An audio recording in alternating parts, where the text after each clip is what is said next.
The late game last night, Steph goes for 35 in Golden State's win over Portland. And Steph Curry isn't really a name that we've been talking too much about. In fact, that's the most points he scored in a game since November 15th. A little bit of a lull here. Why aren't we talking more about Steph Curry?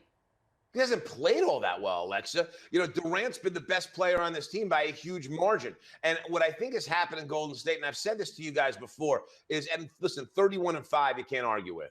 They're number one team in the Western Conference. Right now, look like the best team in the league, although I don't know if that translates to the playoffs at this stage.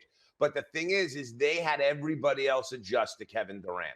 And I think it should have been the other way around. And I actually think that Klay Thompson and Draymond have made a much better adjustment to playing with Kevin Durant than Steph Curry has. Steph Curry has had to seed some of that alpha dog stuff, and I don't think it's been that comfortable for him. He's not going to squawk about it. He's thrilled to have Durant there. He's got the big picture in mind. But I think that's one of the reasons we haven't talked about him. He was absolutely terrific last night. But it's also fair to mention he was terrific against one of the worst defensive backcourts in the NBA. And that's with Lillard sitting. It's one of the worst defensive backcourts in the NBA. It's just as bad with Lillard healthy and on the floor. So when you get the fact that there's no one out there that really can do a decent job of guarding him and he can have his way, yeah, you'll see Curry put up big numbers. But that's one of the reasons we haven't talked about him. He just hasn't been all that good this year. Now, there's a lot of time left. Durant had a lot of kind words to say about Curry and how important he is to the Warriors and their title hopes, and all of that is true. But one of the reasons he's fallen under the radar is because, when we look at ranking the top players in the NBA right now, last year, a lot of people, most people,